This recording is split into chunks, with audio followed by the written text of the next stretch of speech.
ආයුබෝවන් සුබ උදෑසනක් වේවා. උදා වී තිබෙන්නේ ජූලි මාසයේ 17 වෙනිදා සෙනසුරාදා දවස. අද දවස සුබ දවසක් සුන්දර දවසක් කරන්න තමයි අපි ඇවිත් ඉන්නේ. ඒ වගේම මේ සෑම දෙයක්ම සෑම විශේෂාංගයක්ම ඔබ වෙනුවෙන් සූදානම් කරලා තියෙන්නේ. ඉස්සෙල්ලා පටන් ගන්නේ මොන දවසෙත් අපේ උදෑසන පුවත්පත් වාර්තා තුලින්.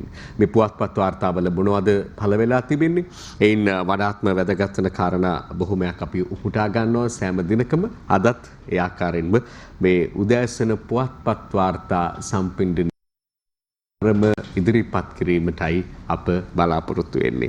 ආරම්භ කරමු දිනමින පුවත්පතේ තිබෙන ප්‍රධාන ඡායාරූපය සහිත වාර්තාවෙන්.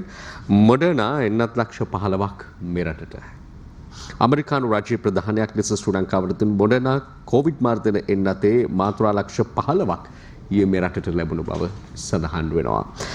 කොවැක්ස් පදනම යටතේ තමයි කියන්නේ කොවැක්ස් පහසුකම යටතේ තමයි මේ එන්නත් ඔකේ ලැබෙන්නේ. මේ මාත්‍රා ලක්ෂ 15 වෙනි ලක්ෂ 7මාරක් පළමු මාත්‍රා විදිහට ඊළඟ 7මාර දෙවන මාත්‍රා විදිහට ලබා දීමට සූදානම් බව තමයි දැනගන්නට ලැබෙන්නේ. සෞඛ්‍ය අමාත්‍යතුමිය පවිත්‍ර වන්නේ ආරච්චි මැතිණිය, ඒ වගේම රාජ්‍ය අමාත්‍ය මහාචාර්ය චන්න ජයසුමන, මේ අදින්ගේ ඇමරිකානු තානාපතිනිය ටෙප්ලිස් මහත්මිය මේ අය එකතු වෙලා තමයි මේ එන්නත් ඔගිය බාර ගැනීම පිළිගැනීම සිදු වුණේ. මොඩර්නා එන්නත ගත්තහම ලෝකේ එන්නත් අතර ඉතාමත්ම හොඳම එන්නත් ගනේ සලකන එන්නතක් ෆයිසර් මොඩර්නා මේ ආදී එන්නත් ගත්තාම අනෙක් එන්නතුත් එහෙම තමයි. මේ සෑම එකක්ම ලෝකේ බොහෝ රටවල් භාවිත කරන එන්නත්. ඒ වගේම තමයි ශ්‍රී ලංකාව තුළ තත්ත්වය ගත්තොත් එහෙම බොහෝ එන්නත් ලෝකේ භාවිත කරන බොහෝ එන්නත් ශ්‍රී ලංකාව තුළ මේ වන විට භාවිතයට ගැනෙන බව තමයි සඳහන් වෙන්නේ. ඇස්ට්‍රසෙනිකා එන්නතින් ආරම්භ කරාම ඇස්ට්‍රසෙනිකා ඊළඟට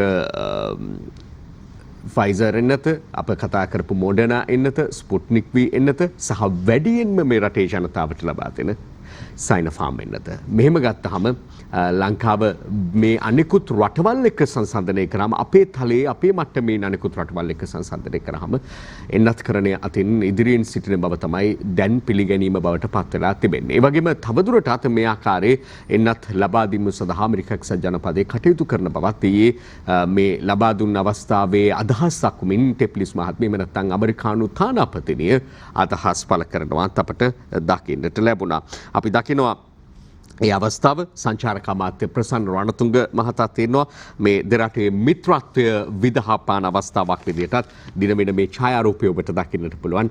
මොඩර්නා එන්නත් පළමු වරට ශ්‍රී ලංකාවට ලැබුණු අවස්ථාව මෙලෙස වාර්තා කරලා තියෙනවා. ඊළඟට අපි බලමු අනෙක් කාරණා මොනවද එක් පුවත්පත් ප්‍රධාන සිරස්තල විදිහට වාර්තා කරන්නේ කියලා. දිනමිනම වාර්තා කරන තවත් සුවිශේෂ කාරණාවක් ජනාධිපතිවරයා උපුටා දක්වමින් එක්තැන් වූවන්ට නිවෙස්වලටම ගොස් එන්නත් දෙන්න. ආයෝජන සංචාරක කලාපවල එන්නත්කරණය 90%කින් අවසන්.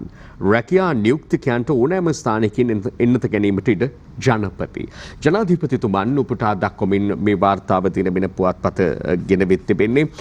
එන්නත් තොග ලැබීමත් එක්ක මේ ජනාධිපතිවරයා අවධානය යොමු කරලා තිබෙනවා සෞඛ්‍යංශ වලින් ලබා ගන්නා දත්ත තොරතුරු මේ සියල්ල විශ්ලේෂණය කළ ඒ මත පදනම් රැකියාවක නියුක්තව ඉන්න ඕනෑම අයෙකුට ඕනෑම ස්ථානයකින් එන්නත ලබා ගැනීම විශේෂයෙන් බස්නාහිර පළාත තුළ මේ තත්ත්වය ක්‍රියාත්මක කිරීම පිළිබඳව අවධානය යොමු කරන්න කියන එක පිළිබඳව මේ වන විට සැලකිය යුතු සංඛ්‍යාවක් බස්නාහිර පළාතේ වයස අවුරුදු 60ට වැඩි ජනතාව සහ 30ත් 60ත් අතර ජනතාවට එන්නත් කරණය සිදු කර ඇති බව තමයි සඳහන් වෙන්නේ. ඒ වගේම මෙරටට ගෙන්වා තිබෙන සමස්ත එන්නත් ප්‍රමාණය ඊයේ ලැබිච්ච මොඩර්නා ලක්ෂ 15ත් එක්ක කෝටිය ඉක්මවා ගිය බවත් තොරතුරු වාර්තා වෙනවා.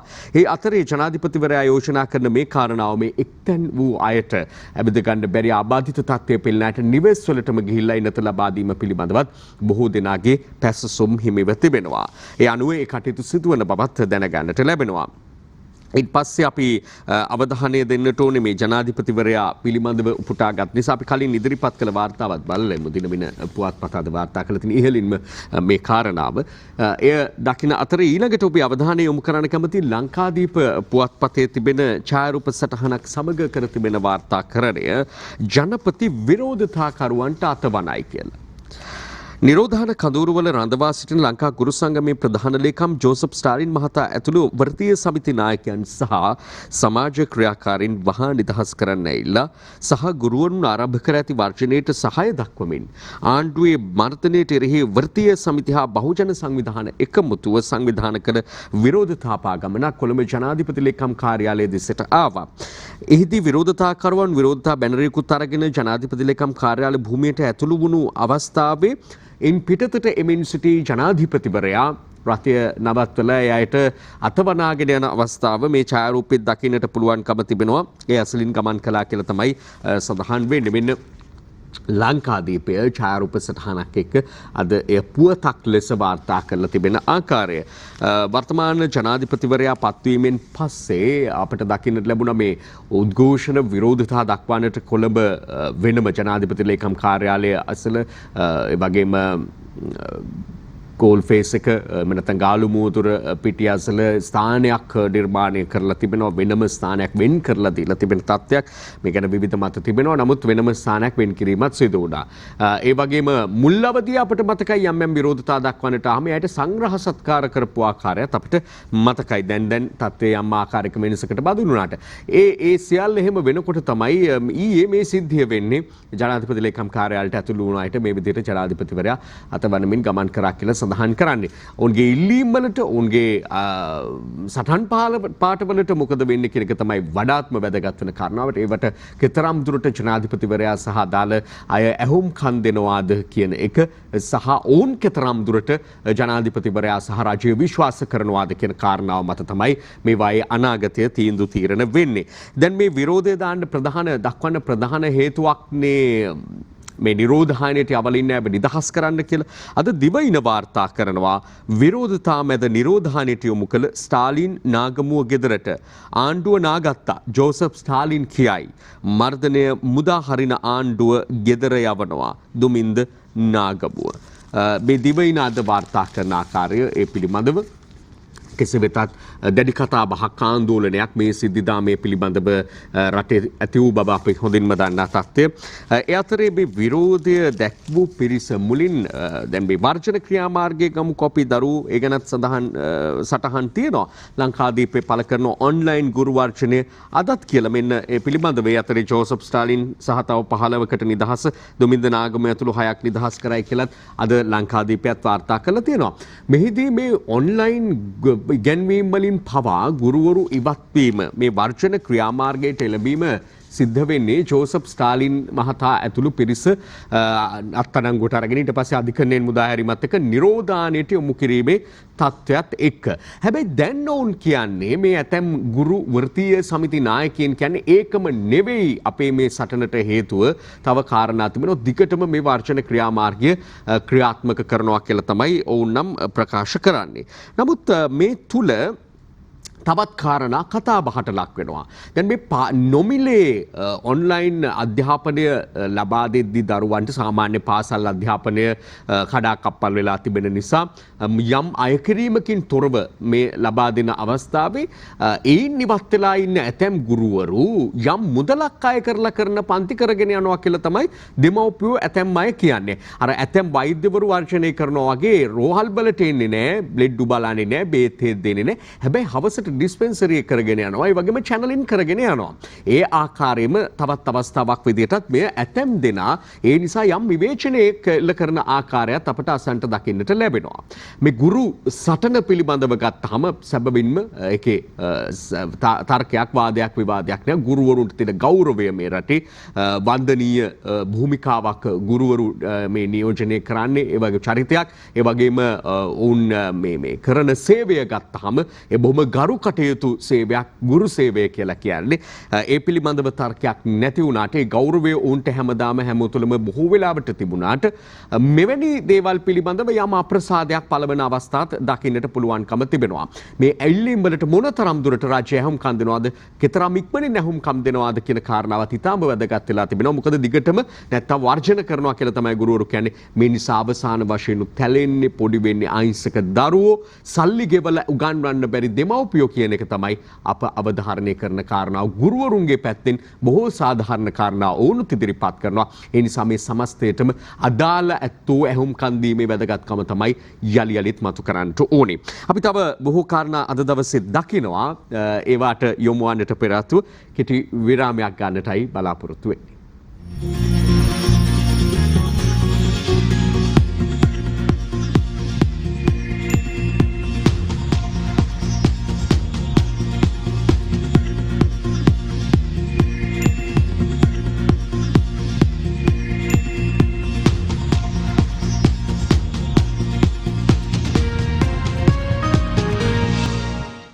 අපි අලිත් පුවත් වාර්තා කිහිපයකට අවධානය යොමු කරමු. අද මේ අපි ළමයි ගැන තමයි අවසානයේ කතා කරේ. කියන්නේ දරුවන්ට මේ ඔන්ලයින් අධ්‍යාපනයත් අහිමි වෙලා දරුවෝ පත් වෙලා ඉන්න අසීරුතාව පිළිබඳ දවස් 5ක් ඊට ගත්තොත් එහෙම මේ දරුවන්ට ඒ අහිමි වීම අපි බලමු. දිවයින පුවත්පතේ කරන වාර්තා එක දිගට මේ වාර්තා ටික ඇහුවම ඔබට මොකද හිතෙන්නේ කියලා බලන්න. අතවරයටපත් දැරිය මාළදෙවයින් හිටපු ඇමති හඳුනාගනී. එක පුවතක්. ප්‍රධාන සිරස්තලය රිෂාඩ්ගේ ගෙදර ගිනි තබාගත් මෙහිකාර දැරියට අතවරත් කරලා CID බහරේ ඉන්න රිෂාඩ්ගෙන් ප්‍රකාශයක් ගැනීමේ සූදානමක් බිරිඳගෙන් මව්පියන්ගෙන් සහ මෙහිකාර තරුණයෙකුගෙන් පොලිසිය ප්‍රශ්න කරයි. නාවලපිටියේ 13 හැවිරිදි දැරියකට අතවර කළ තැන බලන්න පොලිසියයි.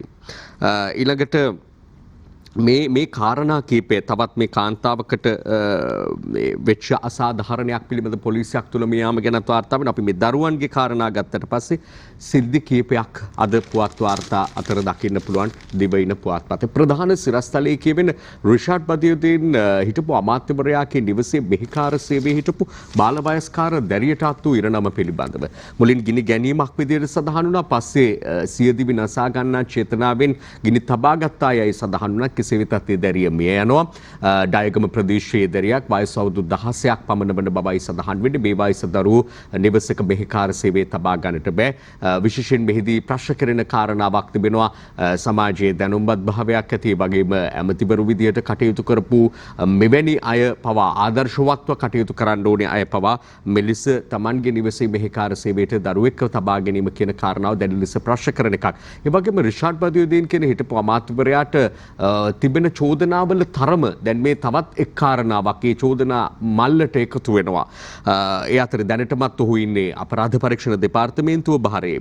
මහජන ආරක්ෂාව පිළිබඳ අමාත්‍යවරයාත් පසුගියදා ප්‍රකාශ කළා කිසිසේත් ඔහුව නිවසට යවන්න පුළුවන් කමක් නැහැ. රියාජ් බදියුදීන් සහෝදරයාත් ඔහුවත් අපරාධ පරීක්ෂණ දෙපාර්තමේන්තුව බහරේ තබාගෙන ඉදිරි නීතිමය කටයුතු සිදු කරනවා කියලායි කියන්නේ. ඒ වගේම අර අවුරුදු 15 දැරිය මාළදිවයින් හිටපු ඇමතිවරයා හඳුනාගත්ත කියලාත් කියනවා. ඒ කාරණාව ඊළඟට නාවලපිටියේ දැරිය පිළිබඳව කාරණාව මේ අපේ රටද මේ කියලා වෙලාවකට හිතනවා. තිබ්බ අපේ රටද කියලා තමයි හිතන්නට වෙන්නේ. සහ ඊටාම දැඩි කනගාටුවක් කම්පනයක් ඇති කරන කාරණා මේ ඉදිරියට හෝ මේවා පුළුවන් තරම් සීමා කරගන්න නවත්ව ගන්න මේ තැන්වල සිදු වෙලා තිබෙන දේවල් හොඳින් විමර්ශනය කරලා ඒ අඩුපාඩු සමාජය තුළ සකසා ගන්නට පියවර ගැනීම තමයි ඊටාමත් වැදගත් වෙන්නේ. කෙසේවත් අවසාන වශයෙන් යලියලිත් සිහිපත් කරන්නට තිබෙන කාරණාව දරුවෝ පිළිබඳ දෙමව්පියන්ගේ වගකීම තමයි ප්‍රමුඛ ස්ථානයේ තිබෙන්නේ කියන එක. සහ මේ වැඩිහිටියන්ට දරුවන් පිළිබඳව තිබෙන්නට ඕනේ ගෞරවය ආදරය අද තිබෙනවාද කියන එක දැඩි ප්‍රශ්නයක් බවට පත් වෙලා තිබෙනවා. වැඩිහිටියන් කෙරෙන් දරුවන්ට වන මෙවැනි හිංසන බොහෝමයක් වාර්තා වෙන නිසා. සහ මේ පිටුපසට ගියාට පස්සේ මේ සිද්ධීන් වල ආචාර්ය මහාචාර්යවරු විවිධ විද්වතුන්ගෙන් මේ පිළිබඳව විමසද්දී අවසාන වශයෙන් සල්ලි වෙන්න පුළුවන් කාරණාව, දුගී දුප්පත් භාවය වෙන්න පුළුවන් කාරණාව, අනිකුත් සමාජ ප්‍රශ්න වෙන්න පුළුවන් කාරණාව අවසානයේ මේ සියල්ලෙන් පීඩා විඳින්නේ හරියට මේ තියෙන වර්ජන නිසා ඔන්ලයින් වත් ඉගෙන ගන්න විදිහක් නැතුව අධ්‍යාපනයේ නැත්තට නැති වෙලා තියෙන්නේ දරුවන්ගේ වගේ අවසාන වශයෙන් ගෙදර තිබෙන අඩදඹරවල ප්‍රශ්න, ආර්ථික ප්‍රශ්න, විවිධ සමාජීය ප්‍රශ්න, ඒ වගේම වෙන යම් අනිසි සම්බන්ධතා නිසා ඇතිවන ප්‍රශ්න මේවයි බැට කන්නේ පීඩාවටපත් වෙන්නේ. අවසාන ප්‍රතිඵලය උදා වෙන්නේ දරුවන්ටයි. හොඳම දේ දරුවන්ට දෙනවයි කියන රටක මේවද අපි දරුවන්ට දෙන්නේ? ඒකයි ප්‍රශ්නේ. අපි ඊළඟට අවධානය යොමු කරනවා දිවයින පුවත්පත ඇසුරෙන්ම මෙන්න මේ වාර්තාවට. නව සීමා යටතේ තිබූ සීමා ලිහිල් වේ. නව සීමා යටතේ තිබූ සීමා ලිහිල් වේ කියලයි දිවයින වාර්තා කරලා තියෙන්නේ. ශාලාවල සංගීත ප්‍රසංගවලට අවසර. හැබැයි 50යි ධාරිතාවය. ඔට්ටු අල්ලන්නත් ඉඩ එලිමහන් සංගීත තහනම් ආගමික ස්ථාන නව මාර්ගෝපදේශ ළඟදීම සත්වෝද්‍යාන ධාරිතාවෙන් 50ක් සිට සමාන 25ක් සඳහා විවෘතයි සත්වෝද්‍යාන. ඒ වගේම වනෝද්‍යානත් මෙලෙස විවෘත කරන බව සඳහන් වෙනවා. උද්ඝෝෂණවලට අවසර ලබා උද්‍යාන ඇරෙයි මේ ආදී කාරණා කීපයක් නව සංශෝධන පිළිබඳව අද දිවයින පුවත්පත වාර්තා කරලා තිබෙනවා. ඊළඟට අපි අර කලින් වාර්තාව පුටා ගනිද්දී කියවුණු කතාවක් තිබුණා පෑලියගොඩ පොලිස් අත්අඩංගුවටගත් කාන්තාවක් මිය යාම පිළිබඳව. මේ ඇති වූ අඩදබරයක් හේතු කරගෙන දෙපාර්ශ්වයෙන් කරුණ විමසන්න පොලිසියට ගෙන ආපු වෙලාව එක පාර්ශ්වික කීප දෙනෙක් අත්අඩංගුවට පත් වෙනවා. පෑලියගොඩ පොලිසිය. ඒ අතරින් වයස අවුරුදු 43ක් පමණ වන තුන්දරු මවක් තමයි මේ විදිහට පොලිසිය තුලදී මිය ගියා කියලා කියන්නේ. ඇගේ අපහසුතාවයක් අසනීපයක් පිළිබඳව දැනුම්පත් කළත් පොලිසිය පිළිබඳව නිසි සොයා බැලීමක් කළේ නැහැ. ඒ නිසා පොලිසියේ වරදින් මේ මරණය සිදු වූ බවට ඥාතීන් පොලිසියට දැන් චෝදනා එල්ල කරනවා. ඒ පෑලියගොඩ පොලිසිය මේ පෑලියගොඩ පොලිසියටම ඊයේ තීන්දුවක් ලැබුණා ස්ථානාධිපතිවරයාට 2017 දී වෙච්ච සිදුවීමක් පිළිබඳව. පොලිසියේදී ඝාතනය වීම බිරියට දරු දෙදෙනාට ලක්ෂ 10ක වන්දියක් ලබා දිය යුතුයි කියලා. පෑලියගොඩ පොලිසිය අත්අඩංගුවේ සිටියදී 2017 වසරේදී ඝාතනයට ලක් වූ පුද්ගලයෙකුගේ බිරිඳ හා දරුවන් දෙදෙනාගේ මූලික අයිතිවාසිකම් කඩ වී ඇතැයි තීන්දුව කළ ශ්‍රේෂ්ඨාධිකරණය ඊට වන්දි වශයෙන් ඔවුන්ට රුපියල් ලක්ෂ 10ක මුදලක් ගෙවන ලෙස නියෝග කළ බව අද ලංකාදීපේ වාර්තා කරන අපි කලින් උපුටාගත්තු පුවත් දිවයින පුවත්පත ඇසුරෙන් අපි සම්පූර්ණයෙන්ම බලමු. ඒ බලන ගමන් අපි අවසාන වශයෙන් උපුටාගත්තු ලංකාදීප පුවත් වාර්තාවත් ඔබට පෙන්වන්නට සූදානම් මෙන්න එම වාර්තාව. ලංකාදීපේ වගේම දිවයිනේ මේ පුවත් වාර්තා දකින අතර ඔබ දැක්කා ඊටාම සුවිශේෂ පුද්ගලයෙකුගේ නික්ම යාම පිළිබඳව මහදුරු විමල්ජී බලගල්ල පිළිබඳව අද දිවයින වාර්තා කරනවා. ඊටාම කනගාටුවෙන් මේ පුවත මෙරට භාෂාව හා ශාස්ත්‍රීය පුනරුදයටත් ඉතිහාසයේ බෞද්ධ සාහිත්‍යයේ උදෙසාත් අග්‍රගණ්‍ය මෙහෙවරක් සිදු කළා වූ මහා පඬිරුවණක් විදියට තමයි මහාචාර්ය විමල්ජී බලගල්ල ශූරීන් සැලකෙන්නේ. එතුමන්ට සමස්ත රට දැය වෙනුවෙන්ම සියත අපේ ප්‍රණාමය අපි මේ වෙලාවේ පුද කරනවා. උතුම් වූ නිර්වාණ සුවය ප්‍රාර්ථනා කරමින් විමල්ජී බලගල්ල මැතිතුන්ට අපි දිවයින පුවත්පතේ වගේම අද ලංකාදීප පුවත්පතේ එතුමා පිළිබඳව සටහන් දකිනවා. පළාත් අතර බස් දුම්රිය සේවා අගෝස්තු 1 තෙක් අත්හිටුවයි. ඊයේ රාජ්‍ය අමාත්‍යවරයා මේ පිළිබඳව දිලු මාමුණුගම රාජ්‍ය අමාත්‍යවරයා මේ පිළිබඳව මාධ්‍යයට තොරතුරු වාර්තා කළා. යම් අවස්ථාවක් දුන්නට අත්‍යවශ්‍ය කාරණාවලින් බැහැරව පොලිසිය පරීක්ෂා කරද්දී අත්‍යවශ්‍ය කාරණාවලින් බැහැරව බොහෝ දෙනා පළාත් අතර සංචාරණය සඳහා කටයුතු කර තිබූ බව තමයි දැනගන්නට ලැබිලා තියෙන්නේ. එනොන් සෞඛ්‍යයෙන් ලැබුණු නිර්දේශත් මත පිහිටා මේ තීරණය ගත්තු බව කියනවා. අගෝස්තු 1 වෙනිදා තෙක් ඒ අනුව මේ කටයුතු අත්හිටුවන්නට ඉන් පස්සේ ගන්න තීරණය පිළිබඳව ඉදිරියේදී දැනුම් දෙන බව තමයි සඳහන් වුණේ. ඉන් පස්සේ අපි එම පුවත්පතේම දකිනවා කොටිකාවත්ත හන්දියේ බුදු පිළිමය කඩද්දී පොලිසියෙන් අල්ලයි. දැන් මේ කතෝලික දේව ප්‍රතිමා මේ කඩලා දාලා එවැනි සිද්ධියක් පිළිබඳව වාර්තා කරලා ආපස්සට හැරෙනකොට වාර්තා වෙන්නේ කොටිකාවත්ත හන්දියේ බුදු පිළිමය කඩද්දී පොලිසියට අහුවීමක් පිළිබඳව. වෙල්ලම්පිටිය පොලිස් අසමට අයත් කොටිකාවත්ත මන්සන්දියේ පිහිටි බුදු පිළිමයට හා එහි වීදුරු කුටියට පහර දී හානි සිදු කළ බව කියන පුද්ගලයෙකු පෙරේදා මධ්‍යම රාත්‍රියේදී අත්අඩංගුවට ගත් බව වෙල්ලම්පිටිය පොලිසිය කියයි. මෙම බුදු මැදුර කොටිකාවත්ත මුල් ඒරියාව ප්‍රාදේශීය සභාවට අයත් එකක් බව සඳහන් වෙනවා කියලයි පුවත් වාර්තාවේ දැක්වෙන්නේ. කිසිවක් මෙවැනි ක්‍රියාවල අරමුණ කුමක්ද කියලා බැලුවාම හොඳින්ම පේන්න තිබෙනවා ජාතීන් අතර ආගම් අතර අසමගිය නිර්මාණය කිරීමේ පවිටු චේතනාවෙන් සිදු කරන කාරණා බව. ඒ නිසා මේවාට කිසිදු ඉඩක් නොතැබීම ආරක්ෂක අංශවල අදාළ වගකීම්වන්ගේ කාර්ය වෙනවා. මොකද අපිට මතකයි මේ පිළිබඳව තියෙන නරක පූර්වාදර්ශ මොනවාද කියන එක පිළිබඳව. අතීත සිද්ධිය අපේ මතකයට නැගෙනවා. ඒ නිසා නැවත රට තුල එවන්නක් නොවීමට වග බලා ගැනීම වැදගත්. මේ පිළිබඳව ආරක්ෂක ලේකම්වරයාත් බොහොම පැහැදිලි වී මාධ්‍යයට අදහස් පළ කළා. මේ නිසා ජාතීන් අතර නොසන්සුන්තා අසමගිය ඇතිවන ආකාරයේ සිද්ධීන් නොවීමට දැඩි ලෙස වග බලා ගන්නා බව සඳහන් කරමින් ඊළඟට කොවිඩ් 3 වෙනි රැල්ල තාම ඉවර නෑ කියලා විශේෂඥ වෛද්‍ය සුසී පෙරේරා දක්වමින් අද ලංකාදීප පුවත්පත වාර්තා කළ තියෙනවා. මෙහෙම කියන්න වෙන්නේ දැන් කොවිඩ් 3 වෙනි රැල්ලත් ඉවරයි කොවිඩ් උත් ඉවරයි මුකුත් නෑ වගේ ඇතම් අය හැසිරෙනවා දකින්නට පුළුවන්කම තිබෙන නිසා වන්නට ඕනේ. ලංකාදීප ප්‍රධාන සිරස්තලය බලමු. කප්පම් ගන්න දේශපාලකයන් ආන මඩුවට පාත් වෙලා කිව්වත් පාලකයන් අහන්නේ නැහැ. තීරණයක් ගන්න වෙලාව ඇවිත් මිනිස්සු බලාපොරොත්තු දේ අපිට කරන්න බැරි වෙලා රාජ්‍ය ඇමති ප්‍රියංකර ජයරත්නයි මෙහෙම කියන්නේ. ආණමඩු ආසනයේ කප්පම් ගන්න දේශපාලකයන් බිහිවි සිටින බව විදේශ රැකියා ප්‍රවර්ධන සහ වෙළඳපොළ විවිධාංගීකරණ රාජ්‍ය ඇමති ප්‍රියංකර ජයරත්න මහතා පෙරේදා ප්‍රකාශ කළ තිනවා. ඔහු කියනවා මෙහෙම අපි කප්පම් ගන්නෙත් නෑ, අරගෙනත් නෑ, මගේ අතේ ලේ නෑ, මිනිමරලත් නෑ, ඒ නිසා මම බයත් නෑ කියලා තමයි ඔහු සඳහන් කරන්නේ. ඔහු ගැන ඔහු එහෙම කියනවා, අන් අයට චෝදනා කරනවා කෙසේ හෝ වේවා මේ ඔහු කියන ඔහු නගන චෝදනා සැබෑම මෙවැනි දේශපාලකයෝ ජනතා නියෝජිතයෝ අනුමත කරන්නට පුළුවන් කාරණාවක් නොවේ. කෙසේ හෝ වේවා යම් යම් අභ්‍යන්තරික ගැටලු මත ගැටුම් සහ කඩාවැටීම් කලකිරීම පිළිබඳව කාරණා කීපයක්ම වාර්තා කරන්න පුළුවන්කම තිබෙනවා. දැන් පසුගිය දිනවල ශ්‍රී ලංකා නිදහස් පක්ෂයේ පැත්තෙන් ගත්තාම මහලේ කම්බරයා දැක්වූ අදහස්, ඊළඟට මේ ප්‍රියංකර ජයරත්න රාජ්‍ය අමාත්‍යවරයා කියන කතාව, එස්.පී. දිසානායක මැතිතුමාත් ඔය ආකාරයෙන්ම අදහස් දක්වීමක් කළා. එතුමා නම් කියනවා මම වැටෙන්නේ නෑ, මම කලකිරෙන්නේ නෑ, වැටෙන්නේ නෑ. හැබැයි මට ඇමතිකමක් දුන්නා නම් මේ හොඳයි කියන එක පිළිබඳව එතුමා කියනවා, සහ අන් අයව එතුමා විවේචනය කරන්නට යන්නේ නෑ, නුසුදුසුන්ට දීලා කියලා එතුමා කියන්නට යන්නේ නෑ. සුදුසුෙක් විදියට තමන් ඉන්නවා, තමන්ට දුන්නා නම් හොඳයි කියලා තමයි එතුමාගේ අදහස බවට පත් වෙලා තියෙන්නේ.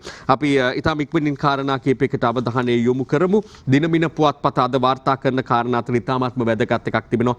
රටට පරිසරයට නොදිරන පොලිතීන් ලන්ච් ෂීට් විකුණුවොත් දඩය ලක්ෂයයි. පරිසර අමාත්‍යාංශයෙන් තීරණයක් මේ පිළිබඳව කාලයක මුළුල්ලේ ඉඳලා කතා බහට ලක් කරනවා. මේ පසට මේ භූමියට මොනතරම් විනාශයක් පොලිතින් ප්ලාස්ටික් වලින් වෙලා තියෙනවද කියන කමුතුෙන් කියන්නට ඕනේ නේ.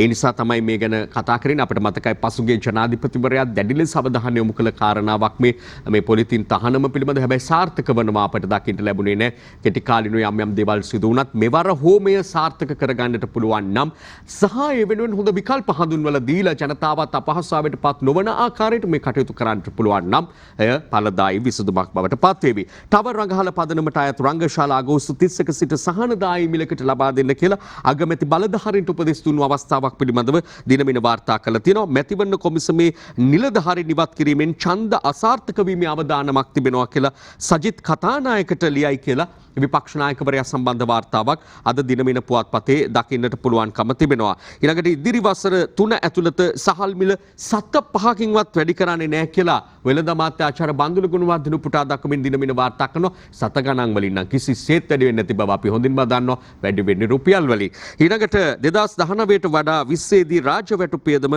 කෝටි 10800කින් ඉහළ ගිහින් කියලා දිනමින ගෙනෙන වාර්තාවකුත් ඒ වගේම මෙන්න මේ ඊටාත්ම වැදගත් කාරණාවක් කියලා අප විශ්වාස කරනවා.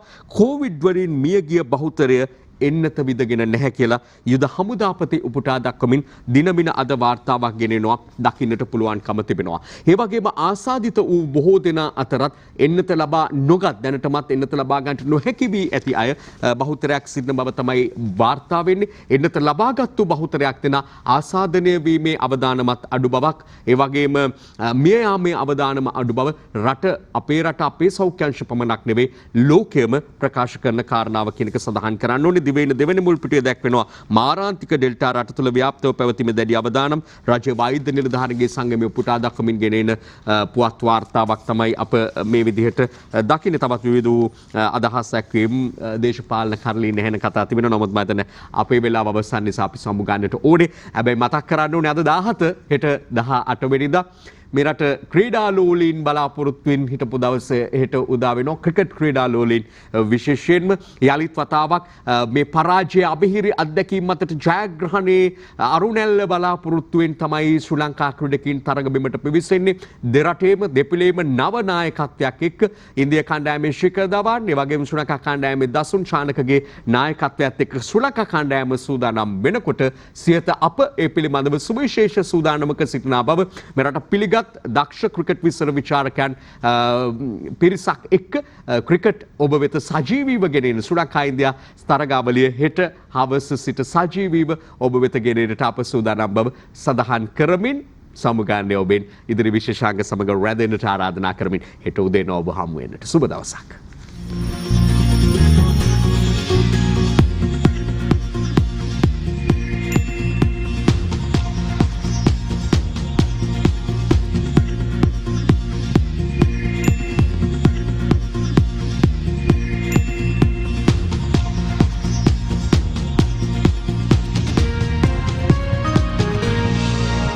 දිනපතා අලුත් වීඩියෝ සහ ප්‍රවෘත්ති නැරඹීමට ඉහත බටන් එක ක්ලික් කර සියත TV සබස්ක්‍රයිබ් කරන්න.